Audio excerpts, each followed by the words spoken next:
तो दोस्तों आईपीएल 2025 का आगाज 22 मार्च से होने जा रहा है।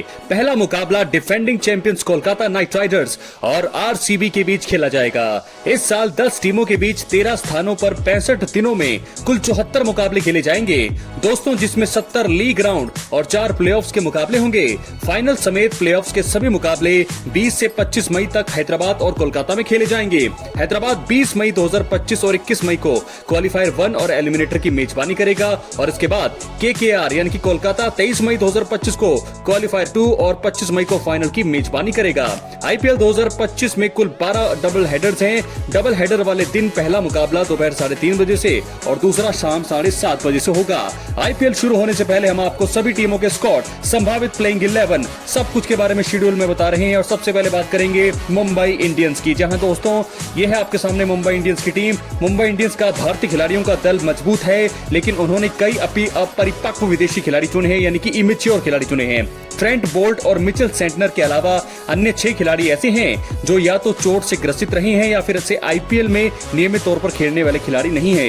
इंग्लैंड के ऑलराउंडर विल जैक्स और तेज गेंदबाज रिस टॉपली लीग में काफी अनुभवीहीन हैं, जबकि न्यूजीलैंड के बेवन जॉक जेकब्स और दक्षिण अफ्रीका के रियान रिकल्टन पहली बार आईपीएल में खेलते हुए नजर आएंगे। तो यह है आईपीएल की मुंबई इंडियंस की संभावित 11 यानी कि प्रेडिक्शन है 11 की। Rohit Sharma, Ryan Rickelton, Tilak Varma, Surya Kumar Yadav, Will Jacks, Hardik Pandya कप्तान, नमन धीर, रॉबिन मिंस, इन दोनों में से कोई एक, दीपक चहर, मुजीबुर रहमान या मिचेल सेंटनर, कर्ण शर्मा, जसप्रीत बुमराह और ट्रेंट बोल्ट। तो यह है मुंबई इंडियंस की प्रेडिक्शन। मेरी प्लेइंग 11 12 खिलाड़ी खेलते हुए नजर आएंगे, क्योंकि इंपैक्ट प्लेयर का नियम भी है। तो क्या मुंबई इंडियंस इस बार जीतेगी? प्रेडिक्शन मेरी ये है कि ये टीम जाएगी प्लेऑफ तक, लेकिन फाइनल तक तो है मेरी इसके साथ बिल्कुल भी ये प्रेडिक्शन नहीं है। आप लोगों की क्या प्रेडिक्शन है? अपनी राय कमेंट बॉक्स में जरूर दें। हालांकि मैं मुंबई इंडियंस का बहुत ही बड़ा और जबरदस्त फैन हूं, तो हम चाहेंगे मुंबई इंडियंस की टीम फाइनल जीते इस बार, लेकिन मेरी प्रेडिक्शन इस समय यह है कि प्लेऑफ्स के लिए तो क्वालिफाई जरूर करेगी। अब हम बढ़ेंगे अगली टीम की तरफ जो जुड़ी है चेन्नई सुपर किंग्स के साथ हम बात करेंगे। जी हां दोस्तों, चेन्नई ने आर अश्विन को 10 सीजन के बाद वापस खरीद लिया है। अश्विन ने आखिरी बार 2015 में उनके लिए खेला था और अब वो रविंद्र जडेजा के साथ मिलकर स्पिन की कमान संभालेंगे। उन्होंने नूर अहमद को जोड़कर अपने स्पिन आक्रमण को और ज्यादा मजबूत कर लिया है। इसके अलावा उन्होंने ऑलराउंडर और तेज गेंदबाजों की खरीदारी की है। उन्होंने राहुल त्रिपाठी, विजय शंकर, कमलेश नागरकोटी, दीपक हुड्डा और श्रेयस गोपाल जैसे खिलाड़ियों को भी खरीदा है, जिनके आईपीएल करियर को पुनरुत्थान की जरूरत है। तो यह है प्रेडिक्शन। सबसे पहले खिलाड़ी ऋतुराज गायकवाड़, डेवन कॉनवे या रचिन रविंद्र में से कोई एक खिलाड़ी करेगा ऋतुराज के साथ ओपनिंग की शुरुआत। Rahul Tripathi, Shivam Dube, Sam Curran, Vijay Shankar, Ravindra Jadeja, Mahendra Singh Dhoni, R Ashwin, Noor Ahmad या नाथन एलिस में से कोई एक, खलील अहमद या गुरजबनत सिंह के अलावा कोई और, इनमें से कोई एक, या फिर मतीशा पथिराना। तो यह है चेन्नई सुपर किंग्स के 12 खिलाड़ी। प्रेडिक्शन है मेरी। क्या है आपके राय? अपनी राय कमेंट बॉक्स में जरूर दें। मुझे लगता है कि ये टीम इस साल फाइनल खेलने वाली है। मेरी प्रेडिक्शन यह है कि सीएसके फाइनल खेलेगी लेकिन जीतेगी नहीं। क्या है आपकी राय? अपनी राय कमेंट बॉक्स में जरूर दें। चैनल पर नए सब्सक्राइब करने के बाद ऑल पर क्लिक करें। तो दोस्तों, चेन्नई सुपर किंग्स के लिए क्या है आपकी प्रेडिक्शन? कहां तक जाएगी चेन्नई सुपर किंग्स की टीम? ऋतुराज गायकवाड़ जरूर कप्तानी कर रहेंगे, लेकिन महेंद्र सिंह धोनी जब तक इस टीम में है, ये टीम बहुत आगे तक जाएगी, वो फाइनल खेलेगी, ऐसी मेरी प्रेडिक्शन है। क्या है आपकी प्रेडिक्शन? अपनी प्रेडिक्शन जो है कमेंट बॉक्स में जरूर दें। तो दोस्तों, क्या लगता है आपको कहां तक चेन्नई सुपर किंग्स के जाने की संभावना है? और इसी के साथ हम बढ़ेंगे अब अगली टीम की तरफ जो है आरसीबी। जी हां दोस्तों, आरसीबी ने ओपनिंग के लिए विराट कोहली के साथी के तौर पर विस्फोटक विल सॉल्ट को खरीद लिया है। साथ ही जोश हेजलवुड और भुवनेश्वर कुमार में 2 अनुभवी तेज गेंदबाजों को हासिल करने के लिए बहुत पैसा भी खर्च किया है। इससे उनकी लंबे समय से चली आ रही गेंदबाजी समस्या को हल मिल सकता है। उनके पास टॉप और मध्य क्रम में बल्लेबाजी मजबूत है और लंबे समय में पहली बार उनका लाइनअप सिर्फ कुछ स्टार खिलाड़ियों पर डिपेंड नहीं दिख रहा है। हालांकि रजत पाटीदार का कप्तान बनना सबसे कमजोर कड़ी लग रही है। रजत पाटीदार को विजय हजारे ट्रॉफी और सैयद मुश्ताक अली ट्रॉफी में मध्य प्रदेश की कप्तानी करने का अनुभव तो है, लेकिन आईपीएल में वो पहली बार कमान संभालेंगे।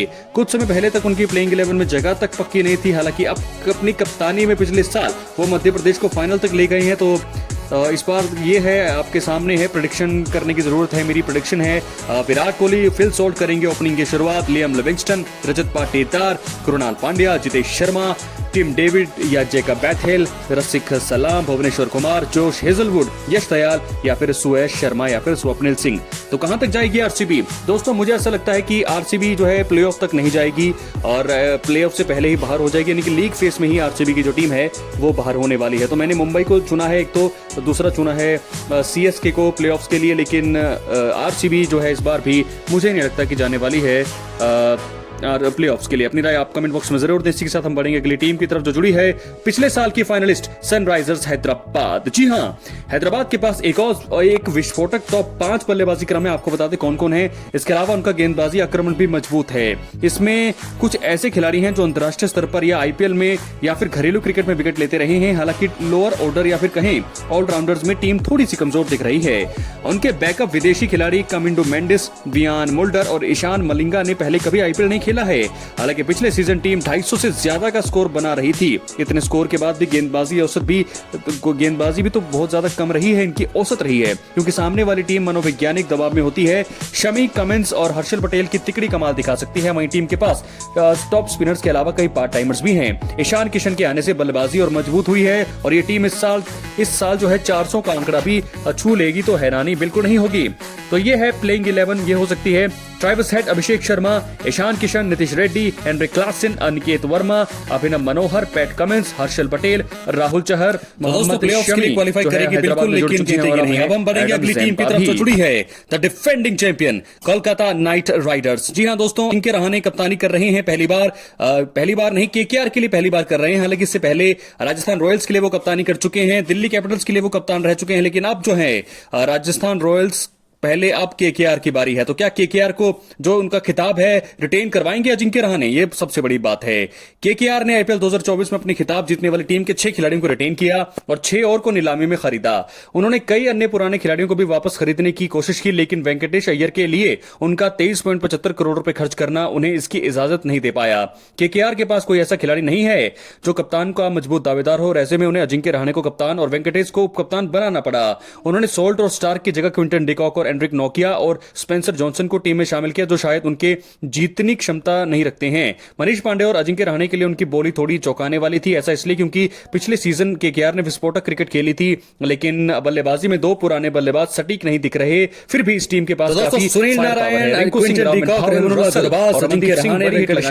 सिंह, रसल, रमनदीप सिंह, हर्षित राणा, वरुण चक्रवर्ती, वैभव अरोड़ा, एंड्रिक नोकिया, अंकुर रघुवंशी या फिर मनीष पांडे। ये है प्लेइंग 11 पावरफुल। क्या है आपकी राय? अपनी राय कमेंट बॉक्स में जरूर दें। मुझे लगता है कि ये टीम जो है प्लेऑफ के लिए इस बार क्वालिफाई नहीं करने वाली है। हालांकि डिफेंडिंग चैंपियन है, लेकिन मुझे नहीं लगता कि काफी आगे तक अब ये जाने वाली है, यानी कि लीग स्टेजेस में ही इनका जो है खत्म होगा अभियान। अब हम बात करेंगे पंजाब किंग्स की। दोस्तों, पंजाब ने श्रेयस अय्यर को खरीदने के लिए 26.75 करोड़ रुपए खरीद लिए, जो खर्च किए, जो उनके नए कप्तान भी हैं। उनके नए कोच रिकी पॉन्टिंग का प्रभाव उनके 8 में से 5 विदेशी खिलाड़ियों के ऑस्ट्रेलियाई होने से स्पष्ट था। इस साल टीम पूरी तरह से नहीं दिखेगी। पुराने खिलाड़ियों में केवल अर्शदीप सिंह, प्रभसिमरन सिंह, शशांक और हरप्रीत बराड़ ही हैं।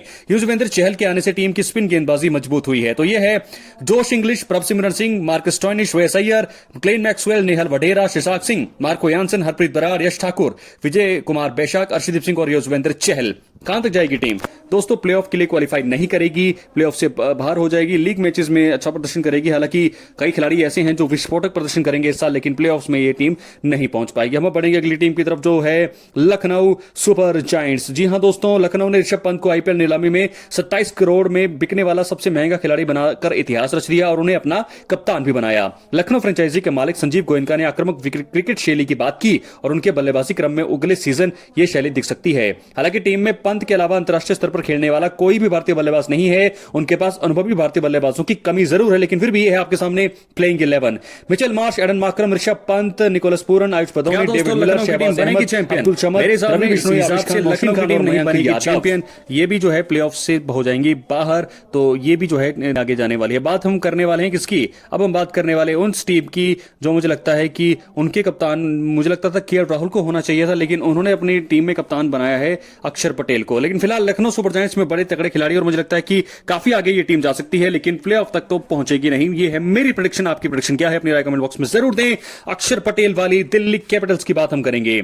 दोस्तों, सबसे पहले जैक फ्रेजर मैकगर्ग, उसके बाद बहुत ही तगड़ी टीम है। जैक फ्रेजर मैकगर्ग के साथ तो बहुत ही तगड़ी शुरुआत हमेशा से देते आए हैं दिल्ली कैपिटल्स को। उसके बाद जो है बहुत ही तगड़े खिलाड़ी फैफ डु प्लेसी जो है आपकी दिल्ली में जुड़ चुके हैं। KL राहुल, अभिषेक पौरेल, ट्रिस्टन स्टब्स, अक्षर पटेल कप्तान, Ashutosh Sharma, Sameer Rizvi, Kuldeep Yadav, Mitchell Starc, T Natarajan और मुकेश कुमार। कहां तक जाने वाली दिल्ली कैपिटल्स की टीम? क्या बनेगी इतिहास, रचेगी इतिहास? मुझे लगता है बिल्कुल नहीं, ये भी इस बार जीतने वाले नहीं है, प्लेऑफ्स में नहीं पहुंचेगी। तो ये है मेरी, इसके बाद संजू सैमसन वाली राजस्थान रॉयल्स, और मेरी प्रेडिक्शन है ये टीम जीतेगी आईपीएल का खिताब, और मुझे लगता है फाइनल में हराएगी चेन्नई सुपर किंग्स को। तो दोस्तों आपको बता दें, सबसे पहले हम देख लेते हैं संजू सैमसन की प्रेडिक्शन। प्लेइंग 11 जो है, जायसवाल, संजू सैमसन, नीतीश राणा, रियान पराग, ध्रुव जुरैल, शिमरन हेटमायर, वनिंदु हसरंगा, शुभम दुबे, आकाश मधवाल, जोफ्रा आर्चर, महेश तीक्ष्णा, संदीप शर्मा और तुषार देशपांडे। राजस्थान रॉयल्स की टीम तगड़ी है और जीतने की हकदार बिल्कुल लग रही है। हालांकि संजू सैमसन जो है पहले 3 मुकाबलों में नजर नहीं आएंगे, उनकी जगह रियान पराग को बनाया गया है कप्तान। 5 बल्लेबाज और केवल 1 गेंदबाज को बनाए रखने के बाद आरआर ने नीलामी में गेंदबाजी के लिए खरीदारी की और जोफ्रा आर्चर, वरिंदु हसरंगा और महेश तीक्ष्णा के रूप में क्वालिटी खिलाड़ियों को खरीदा। लेकिन मुझे नहीं लगता कि टीम जो है बहुत ही खतरनाक करने वाली है। हम बात कर रहे हैं अब गुजरात टाइटंस की। दोस्तों क्या गुजरात रचने वाली है इतिहास? सबसे पहले बटलर आ गए हैं यहाँ पे, Shubman Gill, Sai Sudharsan, Washington Sundar, Sherfane Rutherford या Glenn Phillips, Rahul Tewatia, Shahrukh Khan, Rashid Khan, Arshad Singh Khan, Mahipal Lomror, Kagiso Rabada, Mohammed Siraj, Prasidh Krishna. बिल्कुल नहीं, क्वालिफाई नहीं करेगी। अपनी राय कमेंट बॉक्स में जरूर। बहुत बहुत धन्यवाद।